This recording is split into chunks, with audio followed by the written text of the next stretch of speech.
Saya mengundang saudara-saudara sekalian untuk turut bersama saya masuk dalam perjalanan keseharian untuk pembentukan kerohanian kita, di mana kita akan praktek solitude, silence, stillness, and scripture reading. Dan satu hari per minggu kita dedicate untuk bersama Tuhan. Dengan itu kita membangun ritme hidup yang baru. Shalom semuanya, teman-teman Bible Study kita, apa kabar? Bagaimana kondisi Anda di bawah PPKM? Saya dengar sampai ke Banyuwangi juga kena PPKM. NTT juga mengalami PPKM. Sorong, Papua juga ngalami. Wow, Ngawi juga ngalami. Bagian mana yang tidak ngalami PPKM? Well, kita nggak usah ribut, nggak usah depres, nggak usah stres ya teman-teman semua. Kita tetap belajar Bible. Isn't it amazing? Di tengah-tengah amukan, ombak, tsunami-nya si virus ini, sudah beradik namanya Delta, sekarang keluar sampai Lambda, kata Pak Luhut, you know. Di tengah semua badai, semerawutan keluar, segala macam ini virus-virus nih ya. Coba bayangin.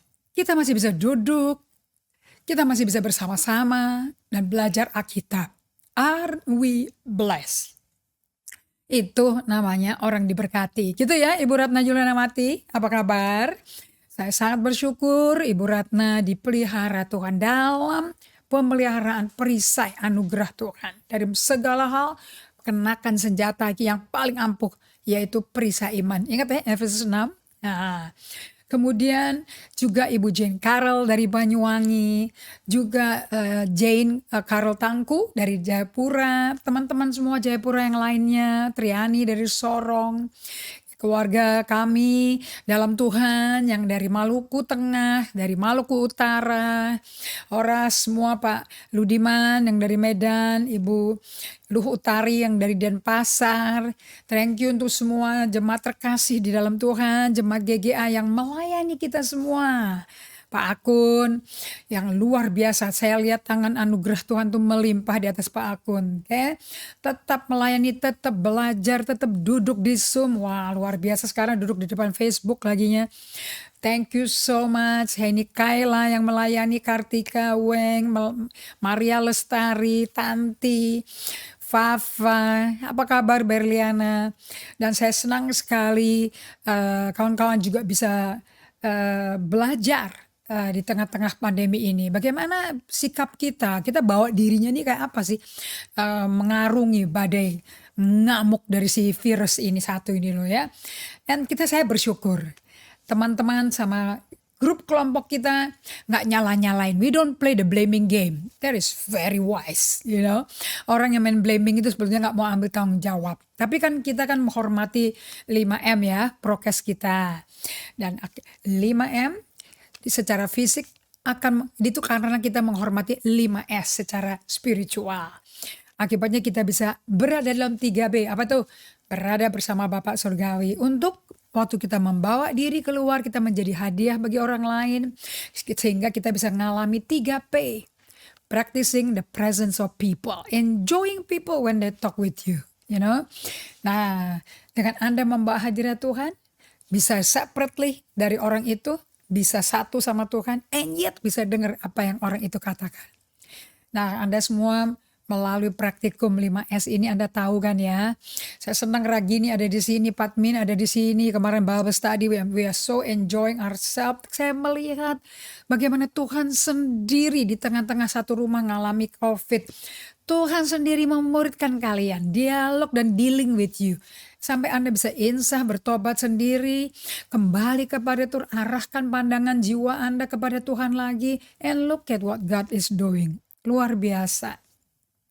Kagum kita ya sebagai gembala bisa melihat tangan Tuhan tuh menggembalakan domba-dombanya yang dipercayakan kepada kita. Yang penting gembala di GGA ini memberikan makanan yang tepat, instruksi yang tepat. And we feeding you with the right food. Oke, thank you Uti untuk bergabung. Thank you juga untuk Pak Uyung dari Cirebon, Saya berdoa teman kita yang dari Rusia juga, Antos juga bisa ikut lagi. Deborah Wenas dengan suaminya bisa ikut lagi. Oke. Tentu keluarga tercinta kita Ibu Nur Tambunan itu perlu menjadi tua-tua dari Bible study ini, Jadi senang kita semua yang di sini yang muda-muda. Yaelah, kayak saya lebih muda pada saya seumur gitu ya. Anyway, kita akan mulai dan pembelajaran baru akibat melakukan 5S dan menghidup jadi 3B itu Immanuel Principle dari Richard Foster. Masuk ke hidup 3P dengan Peter Scazzero, kita selalu ada kehidupan kita cuman yang penting 3 hubungan. Dengan Allah, dengan orang lain, dengan diri sendiri. Right? Okay. Now, hari ini kita akan belajar becoming the great lover of God. Menjadi kekasih yang paling utama dari Tuhan. Kekasihnya Tuhan siapa ya? Tentu gerejanya. Orang mempelainya gerejanya kok. Yang mempelainya siapa ya? Anda dan saya. Dan kita semua di seluruh dunia.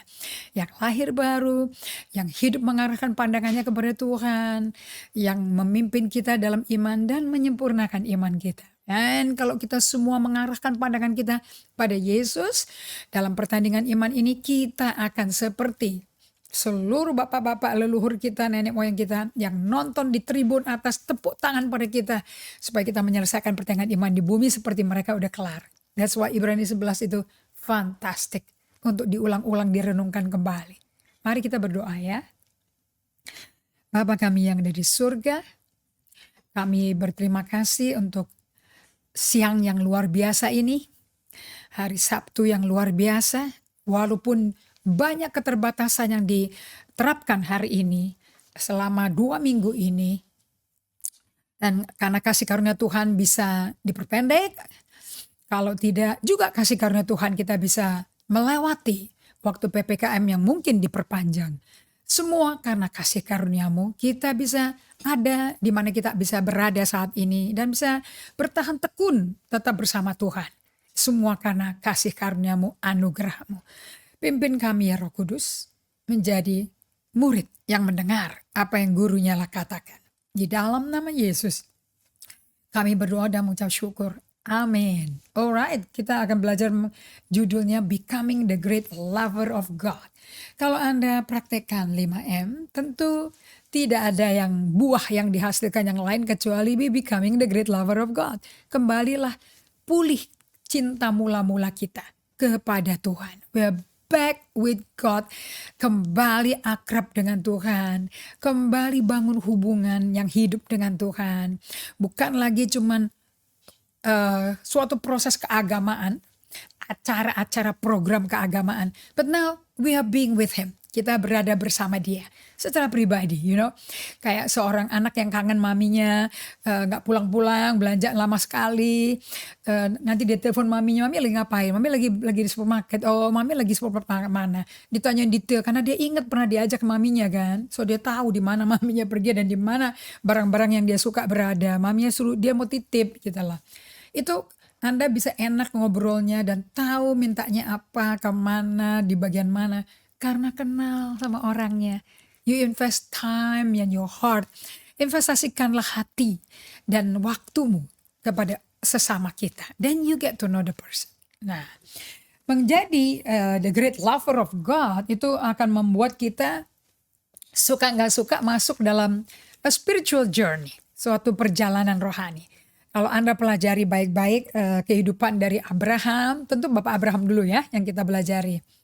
Kemudian sampai ke Musa, kemudian sampai ke Yakub, sampai kepada murid-murid Yesus, semuanya diajak-ajak sama Allah. Diajak-ajak sama Yesus. Kalau murid-muridnya diajak Yesus. Kalau Abraham diajak Allah. Yuk keluar yuk dari negerimu, keluar dari keluargamu, keluar dari semua budayamu. Nah, ayo keluar yuk. Aku akan membawa kamu ke negeri yang kamu belum pernah lihat sebelumnya. Nggak gampang loh ya. Buat seorang ayah, seorang suami, kepala keluarga yang ada kerjaan, yang mesti biayai istrinya, memang belum punya anak waktu itu.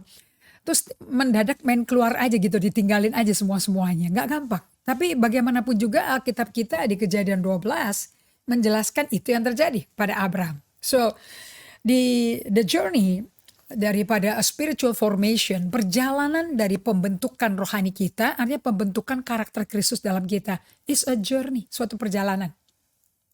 Saya pernah bagikan kan, Anda perhatikan baik-baik deh perkataannya dari Mazmur, Kejadian, Keluaran, Imamat, Bilangan, Ulangan, Yosua, Hakim-Hakim, all the way sampai ke kitab Perjanjian Baru. Sampai ke suratnya Paulus kepada jemaat Galatia. Oke, bukankah selalu mereka berkata, Allah berkata, keluarlah, pergilah dengan aku akan menyertai kamu. Ingat, Allah juga ngomong ke Musa, ayo kamu akan aku utus, aku akan menyertai kamu akan Mesir. Oke. Nah juga Daud dia berkata seperti ini, Tuhanlah gembalaku, takkan kekurangan aku. Nah, langsung dia bilang apa? Dia membaringkan aku di padang berumput hijau. Jadi dia tuh nemenin, giringin, membimbing. Dan tidak ada domba yang bisa didudukin, dibaringin kecuali domba kekenyangan, saudara. Jadi ini domba udah kekenyangan, butuh bisa ditidurin. Jadi domba tuh nggak bisa tidur sendiri, nggak bisa ngeletak sendiri, mesti dibantu. Ada kalau lihat videonya juga, kalau melahirkan anak pertama ya, si mama domba itu, ya deh, dia kan nggak pernah pengalaman kan jadi mama ya. Bahkan untuk keluarin baby lamb, nama kalau mamanya tuh namanya EWE, kayak. Itu dia mesti dibantu loh ngeluarin babynya. Itu nggak alami ya, dan berdiri aja gitu loh ngelahirinnya. Kalau kuda tuh agak duduk gitu ya. Kalau ini nggak plung gitu loh. Mesti dibantu sama gembalanya dibersihin. Udah gitu nanti babynya berdiri, udah cepet loh bisa berdiri kayak gitu. Mau menyusu langsung tahu dia harus menyusu, you know. Amazingly itu mamanya pertama kali melahirkan bisa rejecting the baby. Bisa nggak kenal kalau dia tuh hamil, dia tuh mesti menyusui, dia bisa nggak kenal, dia bisa reject the baby. Nah nanti diseruduk-seruduk, dianggapnya musuh sama dia gitu nih makhluk satu ini, pada anaknya. Nah kalau sampai saya nonton video di bahasa Chinese, nonton di bahasa Inggris, Swedia, Jerman, the same shepherd ya, untuk flock dari sheep ini semua ngalami sama. Mother lamb yang reject the baby lamb. Nah nanti saya ajarin ya, khusus belajar mengenai kita, diri kita, itu namanya bummer lamb. Bummer lamb itu domba Malang, bukan domba dari kota Malang, dombanya Malang nasibnya gitu loh. Nah itu biasanya gembalanya mesti cepet ambil, dan dia mesti monitor 1-2 hari. Kalau sampai nggak mau, mamanya juga nggak mau sama sekali, terpaksa dia gendong, ditaruh di dadanya, kalau nggak mati nanti. Kemudian disusui, secara manual dikasih milk feed sampai nanti dia gede. And so memang domba itu nempel sama gembala. Nah kita akan belajar ternyata ini adalah suatu a journey. Okay, so we want to learn about. Nah kebanyakan journey ini adalah spiritual journey. Nah saya mau jelaskan pada Anda.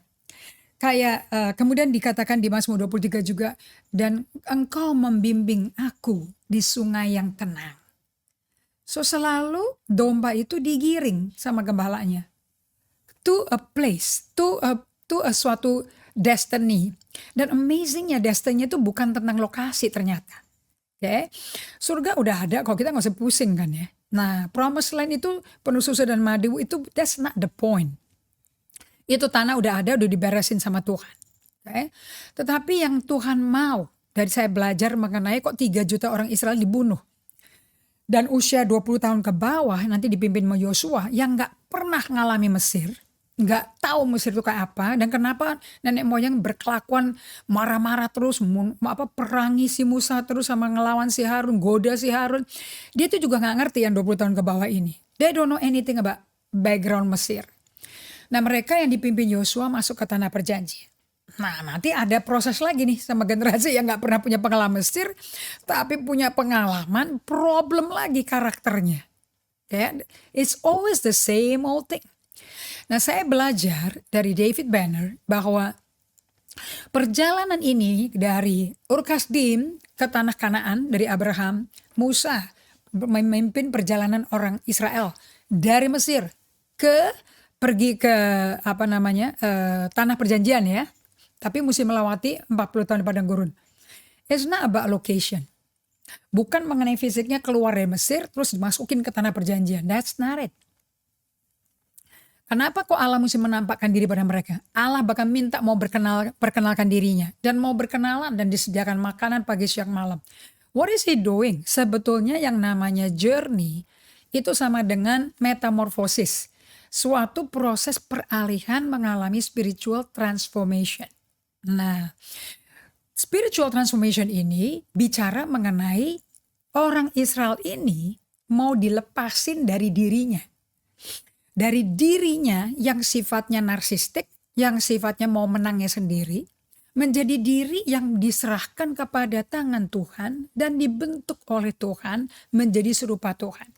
So what is the tanah susu dan madu? It's about being the true you. Menjadi dirimu seperti Tuhan ciptakan Anda. Nah, di dalam journey of the spiritual formation, inilah yang namanya dan hanya dapat dilakukan oleh tangan Allah sendiri. Saya melakukan daily office atau ibadah harian di mana terdiri dari solitude and silence 2 menit sampai 5 menit, berdiam aja, nggak usah minta apa-apa, nggak ngomong apa-apa, nggak usah pakai bahasa roh, nggak usah nyanyi-nyanyi, just being, just come to God. Seperti Maria datang duduk di depan Yesus and berdiam dan nantikan Tuhan. And don't do anything sampai Tuhan berbicara. Kemudian setelah Anda masuk ke dalam hadiratnya dan Anda berdiam, Anda membaca firman-Nya. And firman-Nya itu Anda mesti benar-benar bisa dalam ketenangan keteduhan itu mendengar dia ngomong apa specific for you for today. Itu bisa baca 7 kali, 5 kali, 7 kali sampai God is really speaking to you. Kemudian Anda masuk ke bagian namanya renungan, devotion. Itu bicara mengenai pengalaman orang-orang yang menghidupi apa yang tadi firman Tuhannya diberikan. You will learn about Thomas Merton, Teresa Avila, Dietrich Bonhoeffer. You learn these people yang betul-betul enjoying the journey of God. Di mana karakter Kristus dibentuk di dalam mereka. Nah, oke. Nah, itu namanya pemuritan. Siapa yang muridin? Yesus sendiri yang muridin kita. Sesuai Yesaya 54 ayat 13. Nanti Tuhan Allah sendiri akan memuridkan dan besar damai sejahtera anak-anakmu.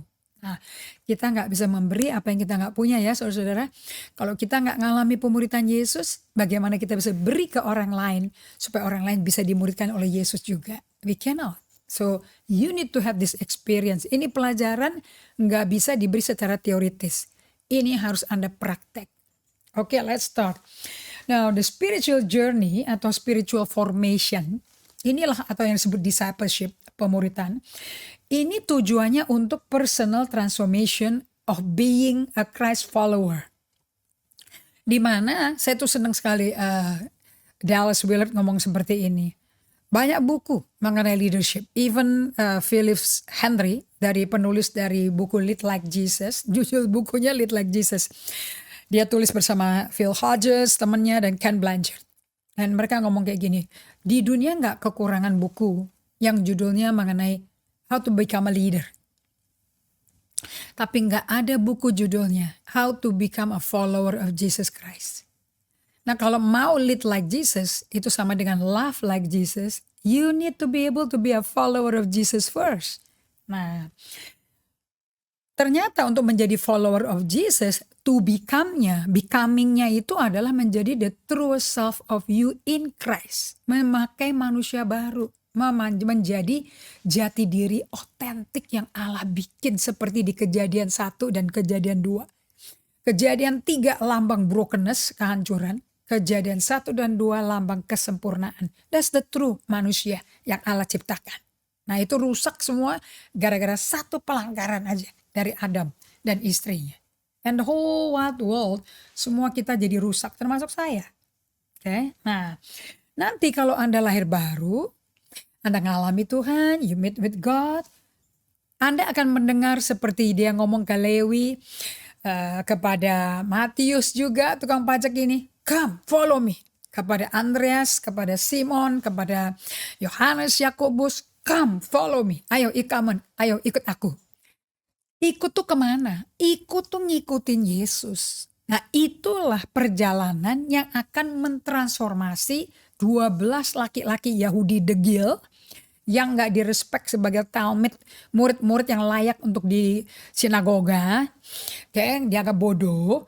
Tapi mereka lah yang ternyata waktu Yesus bangkit kembali ke surga di hari Isa Al-Masih, kemudian mereka menanti 10 hari di ruang atas, kemudian dicurahkan Roh Kudus. Guess what? Apa yang terjadi? Orang-orang ini yang shock waktu dikunjungi Yesus bangkit dari mati 40 hari ya. Kemudian menanti di ruang atas dan di rumah-rumah mereka selama 10 hari. Dipenuhi Roh Kudus, Petrusnya itu dari penyangkal Yesus 3 kali. Selalu duluin Tuhan, take matters into his own hand. Gak pernah sabar pada penguasaan diri, menanti Tuhan. Selalu tergesa-gesa, paling cepat bikin keputusan tanpa minta nasihat dulu. Nah itu berubah menjadi orang yang berani mati, bahkan matinya jadi martir. Dan martir yang disalib, yang kebalik salibnya. Karena dia bilang dia gak layak mati seperti juru selamatnya, seperti rabinya Yesus Kristus. Bukankah luar biasa? What a love. Cinta yang luar biasa dari Petrus. Yang kita mesti lihat di sini adalah Simon bin Yunus berubah menjadi Petrus, yang artinya batu kecil ya. Simon artinya buluh terkulai. Buluh terkulai yang pelin-pelan, gampang terombang-ambing oleh segala macam angin ajaran macam-macam. Tapi sekarang dia menjadi batu. Nah dari 12 murid itu, excluding si Yudas Iskariot diganti Matias ya. Yang berani deklarasi siapa itu Yesus langsung ke orang-orang yang hari itu kaget berkumpul di Yerusalem, dari Galilea, Mesopotamia, Kadopikia, semua pada ngumpul. Mereka mendengar orang yang pelin-pelan yang nyangkal Yesus 3 kali, berani sekali seperti singa muda. Orang benar berani kayak singa muda ya, Amsal katakan. Dan deklarasi siapa tuh Yesus, itu orang yang kamu salibkan. Sampai mereka tertusuk hatinya di Kisah Rasul 3. Dan mereka insaf. Jadi kita mesti gimana dong? Akui dosamu dan bertobat. 3.000 orang selamat. Lahir baru. Jadi yang saya mau sampaikan di sini penekanannya bukan 3.000 orang lahir baru saudara. Penekanannya si Simon bin Yunus buluh pelin-pelan ini kok bisa menjadi batu. Karakternya solid, tertanam di dalam batu karang yang kokoh. Dan gak takut orang. Sekarang dia pasang badan malahan. Mau dirajam batu, mau dibunuh gampang loh itu. Nah kok bisa begitu? That's the result daripada spiritual journey. Nah spiritual journey artinya spiritual formation. Karena Anda mesti hafal ya istilah-istilah ini. Spiritual formation artinya discipleship. Yang akan menghasilkan outcome-nya. Kalau Allah bekerja in you and through you. Anda akan menjadi saluran untuk kehidupan Kristus meluap ke orang lain for the sake of others. Nah kalau Anda ngalami itu, you are on your way to become Christ-like. Nah ada 3 bagian yang akan terlibat di dalam spiritual formation ini. Number 1, becoming a great lover.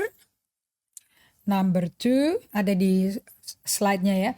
Number 2, becoming whole and holy. Menjadi utuh kembali. Ya utuh kembali itu ya seperti Kejadian 1 dan 2. Adam dalam kesempurnaannya tanpa dosa. And kudus seperti Allah itu kudus. Yang ketiga, becoming our true self in Christ.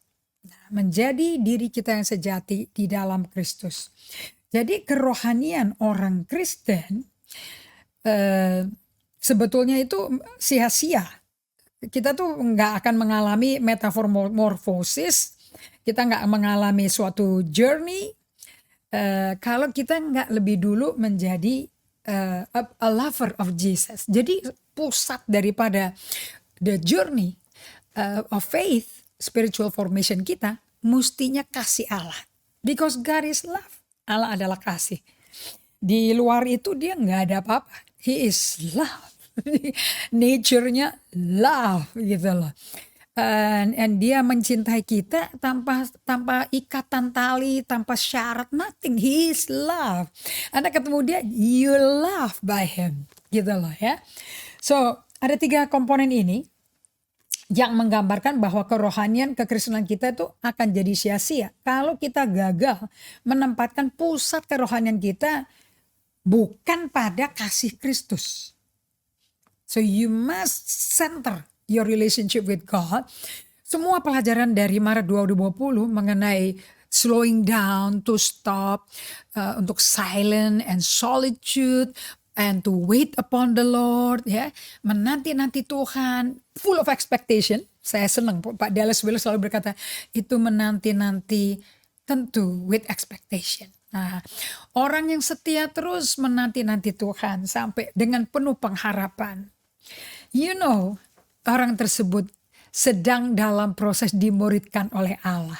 Nah, orang-orang seperti ini bisa terus setia dalam perjalanan kerohanian dia in the journey karena dasarnya adalah, pusatnya adalah love. Okay, so when we study about love, we study God. God is love. Nggak ada yang lain. Okay, so kita lihat di 1 Yohanes 4 ayat yang ke-8. 1 Yohanes 4 ayat yang ke-8. Barang siapa tidak mengasihi, ia tidak mengenal Allah. Sebab Allah adalah kasih. So kalau orang bertanya, siapa Allah? Love. And siapa? Waktu saya lahir baru pertama kali, saya belum lahir baru disentuh. Kemudian saya menyerahkan diri saya kepada Tuhan dan mengundang dan give my life totally to Him. Itu tahun 88, 26 Februari itu. Okay? Jam 12 siang di gereja sidang jemaat Allah di Senin Raya tuh. Saya masih ingat kejadiannya. Saya pulang itu otaknya tuh ketenggengan. All I can say in my heart is, wow, ini yang ku cari selama ini. This is what I want. You know. Tapi aku belum bisa terjemahin apa ini. Slowly but surely ini tuh namanya kasih. Dan kita nggak bisa terjemahkan pakai kata-kata, tapi kita terjemahkan pakai experience, right? Dan kita menangis nggak bisa menangis, tak bisa berhenti tersedot, air mata ngalir kayak dam tuh terbuka gitu loh, airnya buah gitu loh. But we feel good. Dan saya nggak merasa tertuduh, dihukum, diadili sama Tuhan karena saya orang berdosa yang menyalibkan anaknya di kayu salib. No.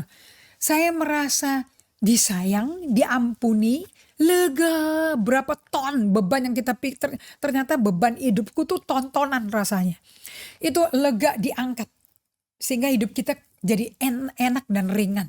Nah, so God is love. Barang siapa tidak mengasihi, dia nggak mengenal Allah. Sebab Allah adalah kasih. So basically yang Rasul Yohanes, ini rasul kita yang senior ya, David Paulsen berkata seperti ini.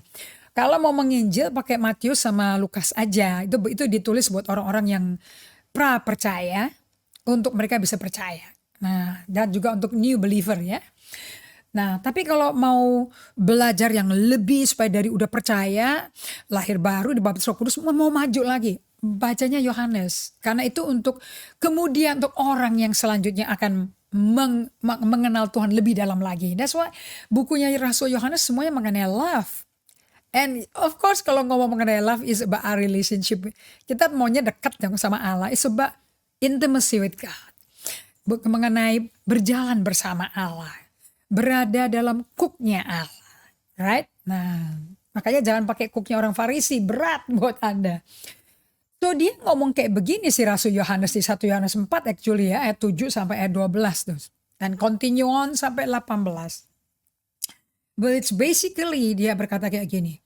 If you truly love God and God is love. Kalau Anda betul-betul mencintai Allah dan Allah adalah cinta. Allah adalah kasih. Anda akan mengasihi sesama. Jadi Anda nggak bisa seperti orang Farisi yang terus ditegur sama Yesus zamannya dia di bumi. Karena orang Farisi itu pintar sekali mengatakan kita keturunan Allah dan kita cinta Allah. Kita cinta kitab Taurat sampai titik komanya. Hafal. Anda bacanya di kamus Farisi itu apa? Namun kalau lihat orang pemungut cukai, wanita berzina, mereka menghindarkan mereka. Gak mau ngomong, gak mau ada asosiasi. Tapi Yesus duduk makan sama pemungut cukai, duduk makan sama pemabuk, duduk makan sama orang kusta, duduk makan sama wanita yang hidup dalam percabulan, prostitusi, wanita pendarahan datengin dia, menjamah dia. Ini udah melanggar semua aturan hukum Yudaisme. Nah, oke, di hari Sabat yang total rest, nggak kerja sama sekali, ada keturunan Abraham yang bongkok 38 tahun. Dia bilang, wah ini kan keturunan Abraham, kita mestinya nggak bisa tinggalin dia sendiri dong. Dengan penuh belas kasihan dia tergerak, dijamah sembuh. Diancam sama orang Farisi, orang sahabat nggak boleh kerja loh. Yesus berkata, kalau engkau punya lembu, terselip masuk ke selokan, terus patah kakinya atau keseleleo, kamu gak mau tolong? Apa tolongnya baru besok? Pasti tolong dong. Kalau sapi aja kau tolong karena kasihan, bagaimana keturunan Abraham? Yang penting ini Sabat tidak dibikin, manusia gak dibikin buat hari Sabat. Sabat dibikin untuk manusia supaya bisa rest. Kalau enggak terbeban, jadi budak gak kelar-kelar, gak ada istirahatnya, capek bisa sakit. Sabat dibikin untuk manusia, untuk menjadi hadiah, untuk diberikan sebagai pemberian dari Tuhan. It's a good gift. Nah, dan Sabat itu kalau kerja karena kita memberikan belas kasihan Allah. Nah, 1 Yohanes 4 ayat 16 juga berkata seperti ini. Kita telah mengenal Allah dan telah percaya akan kasih Allah kepada kita. Allah adalah kasih. Dan barang siapa tetap berada di dalam kasih, ia tetap berada di dalam Allah dan Allah di dalam dia. Ini bahasanya mirip gak sama Yohanes 15? Kalau engkau tetap di dalam aku di dalam kamu, firmanku dalammu, maka apapun yang kau minta kepada Bapa dalam nama Yesus anaknya, sudah kamu terima. And we are one. Nah, kalau kamu gak tetap di dalam aku, di luar aku kamu gak bisa bikin apa-apa. Nanti kamu kering ntar dipotong, dibuang. Kalau udah layu ke api. Tentu kita referensinya api neraka.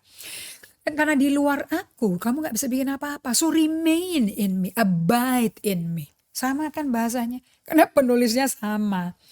Alias begini loh konklusinya.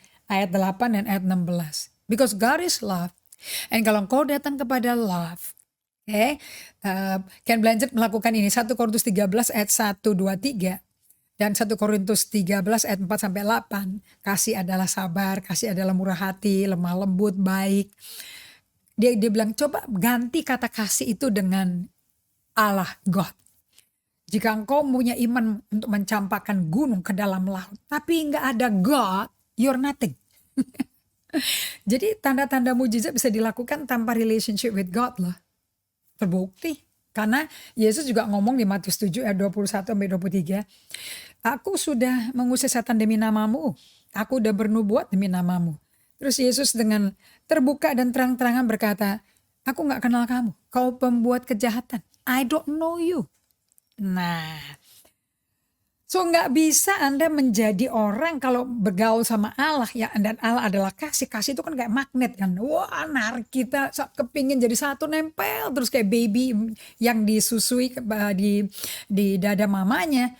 Itu kan bisa langsung tidur sambil menyusu sambil tidur. Udah kelar menyusu juga tidurnya lanjut di dada pelukan mamanya. Because love cause you to rest. Dengan kata lain, kalau Anda mencintai Allah tapi nggak bisa mencintai sesama, there's something wrong with your relationship with God. Problemnya Anda nggak punya hubungan sama Allah. Hati-hati, kalau nggak Anda kena tegur seperti orang Farisi ditegur oleh Allah. Ingat, tegurnya halus loh, pakai perumpamaan orang Samaria yang baik nih. Nah, di musim PSBB ini, PPKM ini, kita diuji apakah kita memiliki hati yang mengasihi sesama, terutama orang-orang yang kita nggak sesuku, nggak senada. Ya, Samaria itu kan musuhnya Yehuda ya. Nah, tapi justru dia turun tangan mengobati orang yang dirampok dalam perjalanan ke Yeriko, sudah hampir setengah mati. Justru dia ngobatin, bawa ke hotel, dibayarin hotelnya, minta pemilik hotel rawat. Ya, nanti kalau setelah dia selesai tugas, dia balik, lunasin kekurangannya. Yesus berkata kepada orang Farisi, menurut kamu yang mana yang mengasihi? Oh, yang orang Samaria. Bukan Lewi, bukan ahli Taurat, bukan imam. Bukan. Lakukan. Sesimpel itu. So, to become the lover of God, itu tujuan kenapa Anda dibawa keluar dari keluargamu, negerimu, kebiasaanmu, kulturmu, bahkan dari dirimu sendiri. Because the enemy of our life is us, is me. Nah, untuk Anda diisi dengan God, dengan kasih, supaya kita menjadi serupa, segambar dengan Allah lagi. That's the point. So di sini dikatakan bahwa Allah mencurahkan kasih-Nya. Karena begitu besar kasih Allah pada dunia, dia berikan anaknya. Dan Allah itu apa? Kasih kan? Anaknya apa? Kasih. Dia berikan kasih kepada dunia. Barang siapa percaya pada kasih itu tidak binasa. This is interchangeable. Allah mencurahkan kasih-Nya karena dia merindukan untuk kita menjadi serupa dengan dia. Bukankah Yesus itu the great lover of mankind? Yesus adalah pencinta manusia. Jadi kalau kita mau jadi serupa Kristus, ya kita jadi pencinta Yesus, menjadi kekasih terbesarnya Yesus. Pacarnya Yesus yang nomor 1. Nah itu lihat di Roma 5 ayat 5 ya. Saya ambil dari TB Translation. Dan pengharapan tidak mengecewakan. Karena kasih Allah telah dicurahkan di dalam hati kita oleh Roh Kudus yang telah dikaruniakan kepada kita. Waktu Yesus kembali ke surga, duduk di sebelah kanan Allah Bapa, dia bilang tunggu ya, jangan kemana-mana, tetap bertahan di Yerusalem. Lukas 24 ayat 49 itu digenapi di Kisah Rasul 1 ayat 5 dan Kisah Rasul 1 ayat 8. Tetap stay in Jerusalem. Pengalamannya dari nubuatan itu adalah Kisah Rasul 2 ayat 1 sampai 4. Dan on and on and on, sejak itu kita mesti diisi Roh Kudus terus. Jadi setiap kali kita dipenuhi Roh Kudus datang ke Tuhan, Anda lagi diisi apa ya? Diisi, diinfus kasih-Nya lagi. Karena Allah datang pada Anda. He's always waiting for you to come to Him. Ya. Nah, John Wesley berkata seperti ini. Dia menggambarkan bahwa sanctification is the process of renewal in the image of Christ, which means loving as Christ did. John Wesley menggambarkan, the Wesleyan ini memiliki definisi. Kalau orang mengalami pengudusan, dipisahkan hidupnya hanya buat Tuhan, ya, sanctification itu dipisahkan hanya untuk Tuhan. Itu sebetulnya suatu perjalanan, suatu proses. Itu bukan langsung lahir baru, langsung suci, kita hanya buat Allah, terus nggak ada hubungan sama orang. Ya, itu juga salah. It's the process of renewal in the image of Christ. Itu suatu proses. Renewal. Kata bahasa Inggris selalu kembali ke asalnya. Dibaharui kembali seperti asalnya ke dalam gambar rupa Kristus. Yang artinya kita dibikin mencintai Kristus seperti Kristus cinta kita. Nah, bagaimana sih Yesus mencintai kita? Itu sama dengan bagaimana Yesus Kristus mengasihi Allah Bapaknya. Saya tuh suka Matius 22 ayat 37 sampai 40 atau 37 sampai 39. Yesus kan ditantang sama orang Farisi.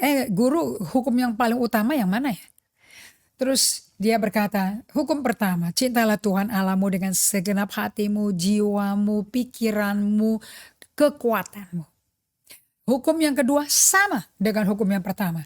Cintailah sesamamu seperti kau cinta dirimu. Yang saya waktu baca cintai diriku tuh aku agak bingung waktu awalnya. Kenapa? Karena saya percaya dan pengalaman berbasiskan pengalaman.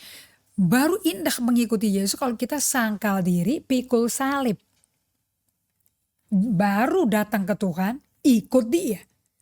Jadi justru apa yang saya mau saya tidak dengerin. Karena saya kepingin dengerin apa yang Tuhan mau.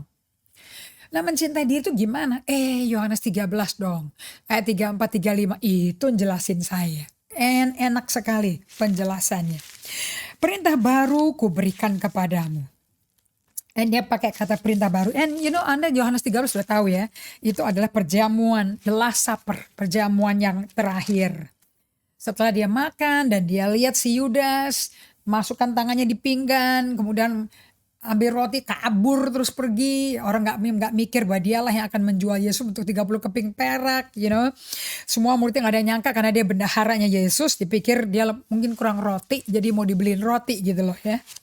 Nah, di ayat 34 35, aku memberikan perintah baru kepadamu, yaitu supaya kamu saling mengasihi. Sama seperti aku telah mengasihi kamu, demikianlah kamu harus saling mengasihi. So bagaimana kita mengasihi diri sendiri? Efek dari Yesus mencintai kita. Sama kayak Yesus mencintai kita. Dampaknya dicintai ngalami apa ya? Seperti saya ngalami dari solitude silence. Waktu saya berdiam ternyata tangannya dan dirinya masuk ke saya. Dan melakukan pekerjaan yang aku gak pernah tahu. Cuma setelah beberapa saat saya ngalami goncangan, gesekan, godaan. Saya kok bisa ada yang berbeda, ada yang baru dalam diri saya sehingga saya responnya beda. Di situ saya baru terharu loh. Kok bisa berubah ya aku ya? Jadi perubahan tuh Tuhan yang menginisiatifkan. Dan dimulai dari dalam. Kita yang keluarin sesuai Filipi 2 ayat 12-13. Jadi kalau Anda ketemu Yesus dan Yesus mencintai Anda dan Anda ngalami kasihnya Yesus pada Anda, itu bikin Anda sayang dirinya. Kenapa? Kok aku disayang kayak begini ya, sampai setua ini, selain seusia ini masih bisa dirubah. Tuhan ternyata Tuhan nggak angkat tangan kepada generasi seumur saya gitu loh. Anak-anak mungkin ponakan angkat tangan gitu ya, udah tua lah biarin lah. Gak ada, sama Yesus gak ada, udah tua tuh. Makanya ya Abraham, Musa mulai dipakai usia berapa? 75 dan 80. Karena buat Tuhan usia itu angka, bukan menggambarkan merosotnya kemampuan, kompetensi, ability, kemampuan. Nggak ada, tetap setalenta, tetap sekemampuan. Karena kemampuannya kan kemampuan Allah yang dipakai nanti. Wah, I'm so happy. Seperti aku mengasihi kamu, demikian kamu harus saling mengasihi sesama. Nah, kalau Anda bisa mengasihi dirinya, tahu dirinya dikasih Allah dan Anda mengasihi diri, ini hebat ini barang ini ya, pribadi ini ya. Nah, Anda bisa membagikan ke orang lain. Dialirkan ke orang lain gitu loh ya. Dengan demikian semua orang akan tahu bahwa kamu adalah murid-muridku. Nah, ciri-cirinya murid Kristus apa? Mencintai orang lain. Seperti Anda dicintai Yesus, seperti Anda cinta diri Anda. So kita belajar di sini bagaimana sih Yesus Kristus mengasihi Allah Bapaknya. Transformasi kerohanian Kristen menurut aliran Wesleyan berkata seperti ini. Kalau di transformasi artinya kata John Wesley ya dan pengikutnya. Keberadaan dari si pengikut Kristus yang disempurnakan di dalam kasih dan di mana kasih Kristus menjadi kasihnya kita. Alias kita mengasihi sesama dan mengasihi diri sendiri. Pakai kasih agape, bukan pakai kasihannya kita. Kita kalau belum cukup diisi setiap hari dengan kasih agape, kita jadi kisruh ya, agak kacau membedakan antara kasih dan kasihan gitu loh. Nah, itu beda jauh tuh. Kasih itu selalu, kalau untuk Anda mau mengasihi dirimu sendiri dan mengasihi orang lain sesama seperti mengasihi diri sendiri, selalu kalau itu agape, yang menginisiatifkan itu Allah. 1 Yohanes 4 ayat 19 berkata, kita mengasihi karena Allah lebih dahulu mengasihi kita. Jadi untuk bisa lahir baru, untuk bisa mencintai Tuhan, bangun hubungan dewasa supaya dari emosi bayi bisa menjadi emosi anak-anak, bertumbuh jadi emosi remaja. Itu semua inisiatifnya dari Tuhan. God is the beginning, the author and the finisher of our faith, and faith works by love. Okay. So yang perlu kita tangkap di sini adalah kekristenan kita selalu basisnya, fondasinya, pusatnya, sentralnya, aksesnya adalah love of God. The love of God. Okay. Bagaimana Kristus mencintai kita itu sama dengan bagaimana Allah Bapa cinta Kristus, bagaimana Kristus cinta Allah Bapa. Dan bagaimana Yesus mencinta Allah Bapaknya itu dengan cara dia memberikan dirinya, berserah kepada dia, datangin dia dan fokus ke Bapaknya non-stop. Nah yang ini kan Anda udah belajar ya selama 1,5 tahun ini dari saya. Bagaimana Yesus itu waktu masih gelap keluar rumah untuk berada di tempat sunyi dengan Bapaknya. Siang hari di tengah-tengah kesibukan dan popularitas yang luar biasa, dia mengundurkan diri, memisahkan diri ke tempat sunyi untuk bersama Bapaknya. Petang hari begitu juga, malam hari juga begitu. Waktu murid-muridnya diajak naik kapal dan mereka bertemu angin sakal, dia juga lagi bersendiri di tempat yang sunyi. So, if you really want to love God, you need to really focus on Him. Ya, perlu fokus kepada Dia. Di mana Anda juga hatinya ada di Dia, turut merasakan cintanya, turut merasakan kehadirannya. Nah, kalau pikirannya nggak ada di situ ya susah bisa mencintai Tuhan. Kalau cuma Kristen mingguan yang kayak gini kayaknya susah dihidupin ya. Gitu loh ya. Jadi bagaimana Yesus mencintai? Dia mencintai Allah dengan segenap hatinya, jiwanya, pikirannya, kekuatannya. Dan dia mencintai sesamanya dia seperti dia mencintai dirinya dia. Yesus mencintainya seperti itu. Kira-kira kita disuruh mencintainya kayak apa? Ya kayak Matius 22 tadi kan, ayat 37-39. Dengan segenap hati, jiwa, fisik, kekuatan kita, pikiran kita. Kasihilah sesamamu seperti kita mencintai diri kita sendiri. Oke. Nah, proses perjalanan ini namanya spiritual formation. Oke, yang menghasilkan spiritual transformation. Jadi itu Roma 12 ayat 2. Roma 12 ayat 1 menggambarkan orang yang mau mengalami spiritual formation. Persembahkan tubuhmu sebagai persembahan yang hidup. Itu ibadah yang sejati. Kasih ya, kita datang ke hadirat Allah. Nantikan Tuhan. Efeknya ayat 2. Jangan lagi kau serupa dengan dunia ini. Tetapi berubahlah dengan pembaharuan. Dengan pembaharuan melalui mengerti apa itu kehendak Allah yang berkenan, yang baik dan yang sempurna. Nah, supaya kita tidak serupa dengan dunia ini. So unless you come to God and offer your body, your soul ke tangan Tuhan, transformasi gak akan terjadi. Transformation happen di pikiran. Kalau kita hatinya, jiwanya dipersembahkan ke Tuhan. Oke? Nah, selalu sekali lagi saya katakan kepada Anda semuanya, kasih itu dimulai dari pihak Allah. Udah deh, catat ini, gak usah stres. Anda tuh orang yang dikasih Allah. Anda sempurna gak sempurna, dosanya mengerikan apa gak mengerikan. Kalau mengerikan seperti si Saulus sebelum jadi Paulus, dosanya jadi pembunuh berseri. Kayak Simon bin Yunus, betul-betul orang yang bela diri, gila-gilaan, penyenang manusia, cari muka orangnya, berubah semuanya. Nah, perubahan itu pun juga nggak dimulai dari mereka, dari Tuhan. Okay. Waktu Yesus kasih tahu sama Petrus, Petrus, sebelum ayam berkokok loh, kamu akan nyangkal aku 3 kali loh. Tapi nanti ya kalau udah sadar, kamu ajarin ya saudaramu ya. Anda pernah mimpi gak sih sadarnya itu terjadinya gimana? Waktu dia nyangkal 3 kali, Yesus sedang diadili di rumahnya Imam Kayafas. Petrus nyangkal 3 kali, ayamnya berkokok you know. Petrus itu ingat perkataan Yesus, dia nengok ke arah Yesus. Yesusnya pas nengok ke dia loh. Bukan pas-pas kebetulan, memang sengaja. Seperti matanya berbicara. Aku dikasih tahu kan? Sebelum ayam berkokok kau nyangkal aku 3 kali kan? Gak apa-apa, aku berdoa kok bagi kamu.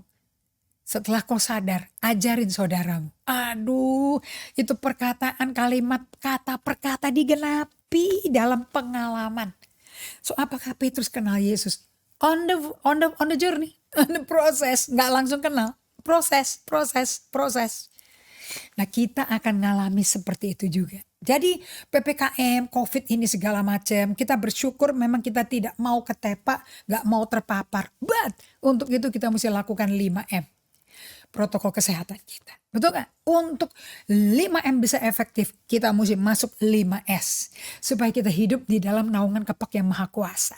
Dan bisa percaya dari hati dan berkata, Tuhan kaulah perlindunganku, gunung batuku, aku percaya padamu. Selah. Berhenti istirahat sejenak yang kudus. Lanjutkan, walau 1000 di sebelah kananku, 10.000 sebelah kiriku, tidak ada yang menyentuh aku sama sekali. Isn't that beautiful? Nah proses transformasi ini saudara-saudara, untuk menjadi kekasihnya Allah, itu gak dimulai dengan kita mencoba mengasihi diri sendiri dengan lebih dalam. No need. Bukan pula dengan kita sibuk mencintai sesama kita. Supaya lebih jujur, lebih tulus cintanya. Repot. Kamu akan terbeban letih lesu. Tetapi dimulai dengan cukup Anda jatuh cinta tergila-gila lagi. Terus bertambah tergila-gila lagi. Jatuh cinta dengan Allah. Semakin fokusnya ke Allah, semakin jatuh cinta sama Allah, semakin diisi sama cinta Allah, semakin bisa mengasihi sesama dan mengasihi diri sendiri. Okay? So how do you learn to love God? Jadi belajarnya gimana nih untuk mencintai Allah? So how do we learn to love God? Jawabannya tuh simple. By coming to know Him. Dengan datang untuk mengenal Dia. Well. Kalau Anda datang untuk mengenal Dia, surely you'll be on His feet. Anda akan duduk di kaki Dia. Seperti Maria, bukan Marta. Saya ini tobat dari jiwa Marta. Menjadi Maria. Itu murid Yesus yang the best of the best. Cewek. Jangan percaya. Kalau ada hamba Tuhan yang mungkin tidak mengakui hamba Tuhan perempuan itu dipakai Tuhan. Gak apa-apa. Yang penting kan ada faktanya dipakai sama Tuhan. Terus Tuhan juga gak pakai orang kok. Tuhan mau hidup bersama Anda. Bergaul dengan Anda. Sebab Dia akan menikah dengan gerejanya.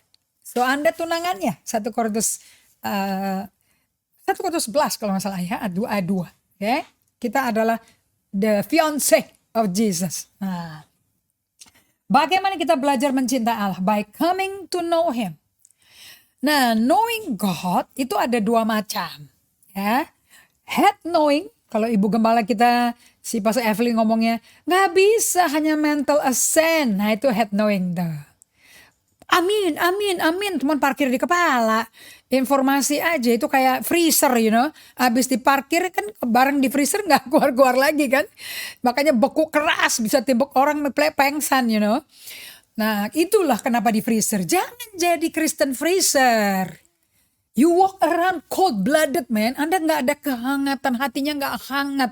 You cold, kaku. Nanti orang yang rindu lagi butuh kasih sayang, kasih tayang itu didatengin sama Frozen itu agak tersinggung nanti. Macam apa itu orang itu tidak ada perasaan, keras, dingin, hati dingin.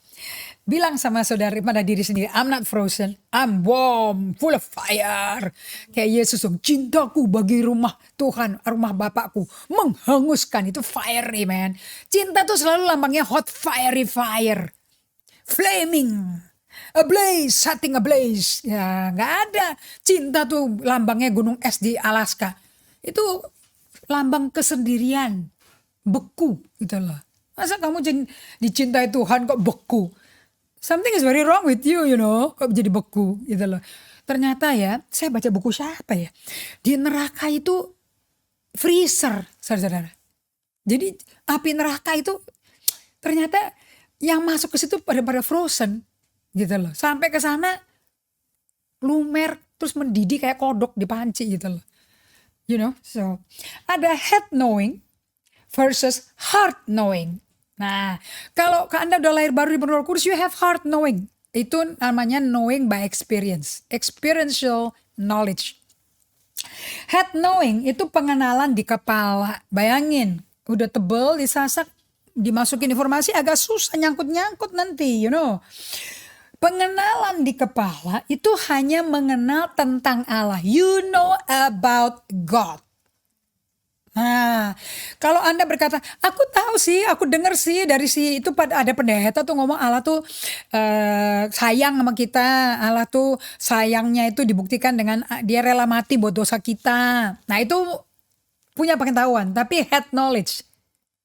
Nah itu pun isinya serpihan-serpihan dari orang-orang yang ikut Tuhan yang udah jadi frozen. Mereka mesti ketemu Ratu Alice ya kalau nggak salah ya. Let it go, let me go, mesti nyanyi begitu tuh mereka tuh. Okay? Kalau yang heart knowledge lain lagunya. Lord I give you my heart, I give you my soul. Nah kayak gitu tuh yang heart knowledge. Kalau yang head knowledge, let it go, let it go. Nah, kayak gitu-gitu, muter-muter pusing gitu loh. Jadi ada pengenalan di kepala, itu mengenal Tuhan, tapi tentang Allah. Orang lain punya informasi dibaca. Yang kedua tuh pengenalan dalam hati, knowing, heart knowing. Itu pengenalan yang memimpin kita ke dalam berdiam di hadirat Allah. Lagunya Anda adalah di hadiratmu aku tenang. Nah, lagunya akan berbeda, and they sing psalm. Nah, di Mazmur 37 ayat 7a ya. Di mana pemazmur berkata, berdiam dirilah di hadapan Tuhan dan nantikan Dia. Anda pernah pacaran nggak sih? Anda pernah pacaran nggak sih? Ya, yang udah kawin, yang udah menikah. Nah, saya rasa udah frozen ya. Udah pakai freezer kali Anda semua sekarang. Kalau lagi baru menikah 5 tahun pertama, atau no 5 bulan pertama, 5 tahun kali menuju freezer. 5 bulan pertama, aduh, kalau melihat dari jauh tuh tangan kebuka, pas deket plok aja gitu, kayak tangan tangan kerak, plok, gitu, langsung dipelok gitu loh, kayak orang hutan gitu, mulutnya monyok gitu loh. Dan di muka umum pun nggak malu gitu loh, bahkan dari jauh udah kepingin dipeluk-peluk, foto aja dipelukin, dicium-ciumin gitu, sampai ketinggalan tuh ludah-ludah tuh nggak. Nah, coba ya, tujuan saya tuh ngomong gini apa? Kalau lagi jatuh cinta seperti itu, pas ketemu fisik dengan orangnya, apa yang kau lakukan? Nggak mungkin dong Anda kayak tukang jual obat. Gini dong, gini ayo, ini enggak dong. Hanya dipandang wajahnya, terus diam, hanya berada bersama berdua sebelah-sebelahan tuh senang, nggak keruan. Makanya pacaran social distancing tuh bagus. Bagus sekali, apalagi fisikal aman, buat gembala juga aman. Pengembalaan akan gampang gitu, karena tidak ada hengki-pengki. Tapi social distancing itu bagus, kenapa? You see zoom to zoom. Dibikin itu aja, apa tuh namanya itu? Tadi ada pendeta ngomongnya pakai zoom gitu loh. Spotlight. Spotlightnya langsung berdua dong, kiri kanan dong. Right? Nah itu langsung, coba, sekalipun di zoom. Apa yang akan kau lakukan berduamu? Pasti gak ada ngomong apa-apa kan? Tapi senyum, duanya senyum, betul kan ya? Terus lama-lama mulai centil-centil gitu lah. I miss you. Kalau sekarang udah kawin dalam kondisi frozen, gua selalu ada di sini. Apa? I miss you. Orang dekat aja lu gak sapa. Kau pikir aku kayak debu kau lewatin? Terhempas dengan lewat bajumu yang lebar itu. Tapi waktu kita pacaran, gak ada satu hari kok gak memandang mataku. Sekarang kalau ngomong yang dipandang handphone. Dulu mataku yang dilihat loh. Bahkan bulu mata copot satu kau tahu loh. Bagaimana itu? Nah itu loh perbedaan antara mengenal di kepala dan mengenal dari hati. Sedalam itu. Produksinya, you can be still in the presence of the Lord. And mau tunggunya lama pun gak apa-apa. As long as you can see Him or see her. Baik, saudara-saudara sekalian, kita sudah sampai penghujung acara kita. Kita tahu ini waktunya di mana Anda akan renungkan kembali ini. Semakin direnungin, semakin Tuhan dekat sama Anda. Jadi kalau Anda mau, saya kasih tips sedikit ya untuk hari Kamis depan ya. Semakin dipikirin, matanya, bulu matanya, lidahnya, kapan dia angkat-angkat gata-gata garuk-garuk hidung, kapan dia mulutnya, kapan cabut-cabut kumis, kapan dia pindah-pindahin rambutnya, pegang-pegang rambutnya, kayak tangannya kayak apa posturnya. Itu orangnya kenalan gitu loh. Kalau mengenai orang itu mana tahu. Dia suka mainin cabut-cabut kumis apa enggak, suka ngamen bulu mata apa enggak. Kan nggak tahu. Itu butuh kedekatan, saudara-saudara. Oke. So, kita tahu waktu kita mencintai Allah itu harus karena pengalaman, bukan pengetahuan kepala. Oke. Pengetahuan kepala dapat informasi, Anda informan. Oke. Tetapi kalau hati, mengenal dari hati, you are pengalaman, bukan informan. Baik, kita berdoa ya, supaya setiap Anda yang melakukan 5S bukan informan, tapi Anda adalah orang berpengalaman. Bapa kami di surga, kami berdoa agar Roh Kudus-Mu berhembus kepada setiap umat-Mu yang Kau cintai. Dan hari ini di tengah PPKM mereka masih bisa duduk di kaki-Mu dengan tenang di hadapan Facebook live streaming ini. Dan mereka biar mengalami Engkau. Supaya mereka menjadi orang yang hangat hatinya. Hatinya penuh kasih yang meluap-luap sampai semua orang sekitar dia mengalami kasih Kristus.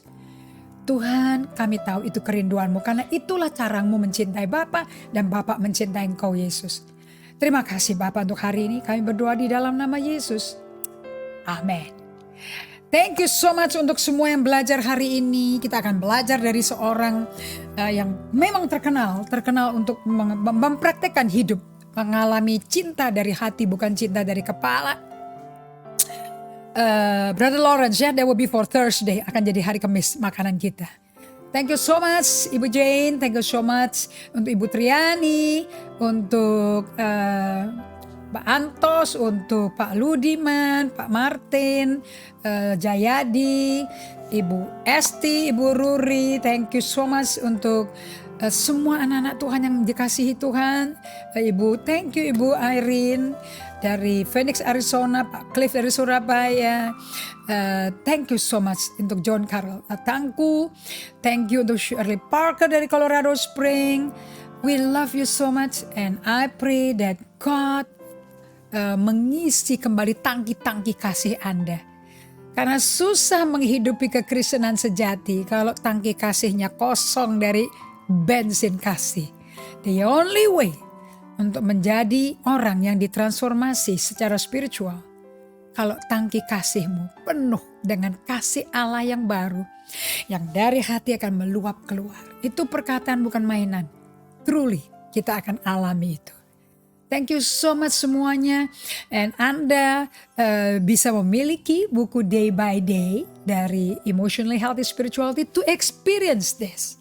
Karena saya ngalaminya dari situ. And semakin Anda lanjut usia, semakin Anda senior, semakin cintanya dengan Tuhan bertambah-tambah. Gitu ya. Kita berjumpa lagi di hari Kamis dalam judul yang sama, menuju spiritual transformation, di mana Anda akan mengalami menjadi kekasih Tuhan yang luar biasa dulu, seperti Tuhan kekasih kita yang luar biasa, sampai kita menjadi jati diri kita yang sejati yang Tuhan telah originally bikin di Kejadian 1 dan 2. God bless you. Jangan lupa renungkan kebaikan Tuhan, kasihnya Dia, and you will be falling in love with Him. Tuhan berkati dari Bible Study Corner kita. Sampai jumpa hari Kamis.